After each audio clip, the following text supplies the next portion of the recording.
Les gars, aujourd'hui on est en train d'assister à des mouvements importants de la part des whales du Bitcoin. On a par exemple 10 000 jetons qui datent d'il y a 7 ans qui sont en train d'être déplacés. Ceux-ci sont liés à l'ère de Mt. Gox, si vous vous souvenez de cette plateforme, et ça représente maintenant plusieurs centaines de millions de dollars. Alors on doit parler de tout ceci. De plus, on voit que Vitalik Buterin, le fondateur d'Ethereum, est en train de transférer 40 000 jetons Ethereum.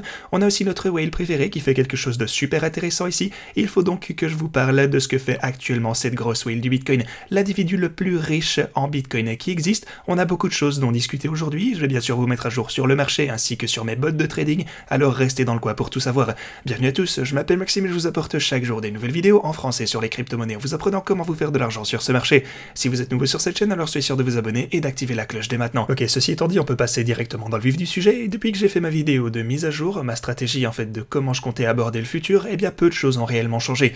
Tout continue à genre latéraliser en fait, on ne fait pas grand chose, mais ce que vous pouvez voir par contre, c'est qu'à chaque fois qu'on est descendu jusqu'au bord de ma boîte orange, on a eu un rebond significatif. On a chuté, eh bien, une fois ici, 2 fois là, 3 fois là, 4, 5, il y a juste quelques jours de cela, on a encore chuté, on a également atteint ce niveau. Donc ce que je voulais vous dire, c'est que le niveau de support ici sur le bord de ma boîte orange maintient toujours extrêmement bien le prix du Bitcoin. Alors en ce qui concerne ma stratégie, encore une fois, vous le savez, on est sur le point de commencer maintenant à se préparer pour ce fameux marché haussier énorme qui va arriver, je pense qu'il devrait se produire d'ici pour le Bitcoin, d'ici quelques mois, je pense, quelque chose comme ça, peut-être un an, voilà, c'est plus ou moins l'intervalle de temps durant lequel je compte me préparer pour tout cela. Comme vous le savez, en fait, je vous ai expliqué ça dans ma vidéo de stratégie, que je vous invite à aller voir encore une fois. Eh bien, vous avez généralement cette petite période de construction, puis vous avez le halving qui est représenté par la ligne verte, et après ce halving, vous avez des gains énormes à chaque fois. Ici, c'est 1x10 à partir du point où on a commencé à monter ici, et si à la place vous regardez plutôt, eh bien, depuis le début de cette période, donc le creux précédent du marché baissier, eh bien, ça ressort plutôt à 1x600 qu'on avait ici en 2012. Donc bien entendu, si vous prenez ici depuis le bas, bon bref, ici c'est 1x40 en gros, le marché haussier après ça, le marché haussier le plus récent, on a encore eu 1x8 ici à partir du point de rupture de notre halving, sans compter ce qu'on a vu avant. Donc voilà, on est en train d'approcher de ce fameux halving, mais si on zoome en arrière ici, vous pouvez voir qu'on n'en est plus si loin, c'est ça qui est important. On a eu une longue période de consolidation ici, où on a dégringolé, latéralisé, mais je pense que les temps haussiers vont venir, c'est pas pour tout de suite, c'est vrai, mais accumuler au cours de cette période, à l'approche du halving, a été une bonne décision durant chaque cycle auparavant. Voilà donc ma stratégie, on verra si ça fonctionnera à l'avenir ou pas. Maintenant, par contre, avant de parler des énormes whales du Bitcoin, eh bien, il faut que je vous fournisse une mise à jour sur mes bots de trading.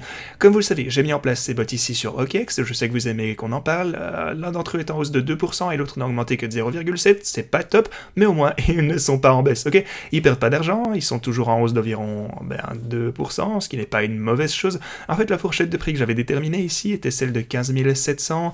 On a chuté et on a parfaitement touché ce niveau, comme vous le voyez ici sur le bord de la boîte orange, avant de remonter juste après. Donc voilà, les bots font toujours leur travail, c'est pas incroyable, mais ça va, ce sont des bots... en fait, ce sont des transactions que je pourrais simplement laisser sans trop de surveillance pendant un an, peut-être 6 mois, quelque chose comme ça, et j'espère que ceux-ci vont simplement continuer de faire leur taf en fonction de ma stratégie pour me faire de l'argent sans trop de préoccupations. Voilà donc la mise à jour que j'ai sur les bots, ils sont toujours ouverts et ils gagnent un peu d'argent. Et bien sûr, si vous souhaitez vous inscrire pour utiliser vous-même ces bots, vous aurez besoin d'un compte OKEx, donc assurez-vous de vous inscrire juste là, vous aurez jusque 10 000 $ en bonus également sur OKEx dès maintenant, et assurez-vous également de rejoindre mon équipe sur OKEx. Vous devez avoir 100 USDT sur votre compte, mais voilà, rejoignez-nous, il a de super beaux bonus juste là, donc voilà, n'hésitez pas à venir trader avec nous, vous avez ce lien dans la description. Mais voilà, parlons maintenant un petit peu de Sam Bankman-Fried, car il doit en fait parler d'ici environ 5 jours, cette fois ce sera pour le New York Times, et il a confirmé sur son compte Twitter qu'il parlerait bien en ce jour. Maintenant par contre, est-ce qu'il va simplement se pointer là, parler en personne, ou est-ce que ce sera une vidéoconférence? Ça, on n'en sait rien pour le moment, mais ce sera de toute façon super intéressant à voir. Et ça nous montre aussi que peu importe le mal que vous avez pu faire à l'espace crypto, et pour, surtout tous ces pauvres gens qui ont perdu énormément d'argent sur FTX, si vous avez les bonnes connexions, les choses peuvent ne pas s'avérer aussi mauvaises que ça, parce que les médias grand public, ils ont à peu près soutenu Sam dernièrement en essayant de le dépeindre sous un bien meilleur jour que ce qu'il ne méritait réellement. Mais bref, on va encore s'énerver. Parlons maintenant des whales, parce que quelqu'un vient de transférer 10 000 bitcoins qui n'ont pas été déplacés depuis l'ère de la plateforme Mt. Gox. C'était un énorme événement, comme on le sait, mais alors pourquoi la whale a-t-elle déplacé tous ces bitcoins? Que savent-ils que nous ne savons pas? Est-ce qu'ils comptent les vendre? À ce stade, forcément, on est sûr de rien, mais ça arrive à un moment super intéressant, car on a également une autre nouvelle dans ce style, parce que Vitalik lui-même a déplacé 40 000 jetons Ethereum. Est-ce qu'il compte vendre tout ceci? Est-ce qu'il a simplement déplacé ça par plaisir, parce qu'il s'embête? Encore une fois, on n'en sait rien, mais ce qui est aussi super intéressant, et c'est vraiment très significatif, c'est que vous pouvez voir voir qu'on a notre plus grosse whale du Bitcoin ici, la personne détenant le plus de jetons dont on ait connaissance, eh bien, elle a continué à accumuler d'énormes montants de Bitcoin, et en place sur le board, parce que ce que vous pouvez voir ici, c'est qu'on a le prix de 16 500, 16 900 juste là, 16 800 encore, et ainsi de suite. Donc voilà, elle accumule d'énormes quantités de Bitcoin, et c'était juste à ce prix, juste ici. Ah si, chaque fois qu'on a atteint ce niveau de support, eh bien cette même entité a accumulé toujours plus de Bitcoin à chaque fois. Mais ensuite, quelque chose d'intéressant s'est produit. Alors, la chose intéressante qui s'est déroulée juste là, c'est qu'à peu près au même prix, eh bien la whale du Bitcoin a déchargé tous ses Bitcoins juste là. En tout cas, une énorme partie, à savoir 3000 Bitcoins qui ont été dumpés entre le 16 et le 19 au prix moyen de 16 800 $. Mais alors, que s'est-il passé ensuite? Eh bien, il a donc vendu son Bitcoin ici. Donc voilà, il a accumulé beaucoup de Bitcoin à ce stade, juste là. Donc alors qu'on s'approchait du 19 novembre, cette personne a acheté de plus en plus, mais le 19, qui est sur cette chandelle, eh bien il a commencé à vendre tous ses Bitcoins et puis on a commencé à chuter juste après. Donc cette whale savait définitivement quelque chose qu'on ne savait pas. Il est sorti du marché assez tôt, je pense que la whale du Bitcoin était bullish au départ, en accumulant ici sur un énorme support à ma boîte orange, mais elle a ensuite changé d'avis et le prix du Bitcoin a chuté juste après. C'est pourquoi on doit toujours garder un œil attentif sur ce que les plus gros possesseurs de Bitcoin font. Il a réussi à sortir avec 3000 Bitcoin juste avant ce gros dump. Mais bon, voilà ce qu'on doit retenir, cette whale du Bitcoin est clairement là pour le long terme par contre. Si vous connaissez l'histoire de cette personne, eh bien vous savez qu'elle a accumulé du Bitcoin à partir des prix extrêmement bas et a toujours tendance, des années après, à acheter de plus en plus au fil du temps, bien que parfois, forcément, ils vendent une partie du Bitcoin pour essayer d'acheter un petit peu plus bas et sécuriser du profit. Ironiquement, on est on est plus ou moins au même prix en ce moment de là où il a commencé à vendre ses bitcoins, donc un peu de profit, mais pas énorme. Bref, aussi en ce qui concerne les altcoins, les gars, on approche actuellement d'un niveau de support significatif pour les altcoins.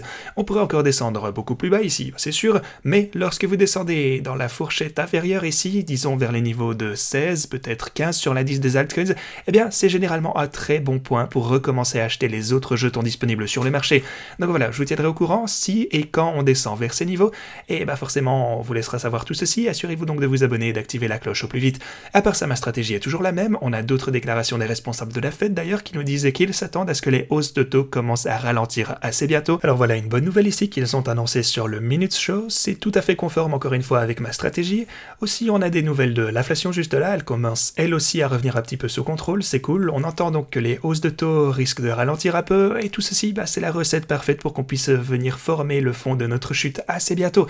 Est-ce qu'on a déjà touché le fond? On n'en sait rien, mais encore une fois, acheter et accumuler à mesure qu'on s'approche du halving ici, de toute façon c'est une bonne idée, et puis on s'attend à avoir de l'action bullish un peu plus tard. L'histoire nous suggère que ça a tendance à se répéter, mais si vous ne pensez pas que ce sera le cas, eh bien faites-le moi savoir en commentaire.